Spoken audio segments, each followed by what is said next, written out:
تو اس موبائل نے ہمارے لیے عرب کو ہمارے سامنے اسکرین پر بٹھا دیا ہے۔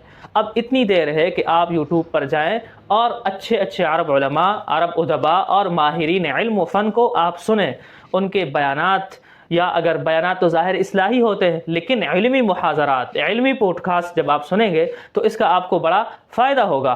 ہم نے ایک پوڈ کاسٹ کا نام لکھا تو نہیں ہے، وہ ہم ابھی لکھ لیتے ہیں۔ سب سے پہلے وہ ہونا چاہیے تھا، وہ ہے اثیر، اس کا نام ہے اثیر، اس کا نام ہے، اور یہ الجزیرہ پر نشر ہوتا ہے۔ تو اگر آپ پوڈ کاسٹ، تو سب سے پہلے آپ اثیر کو سننا نہ بھولیں۔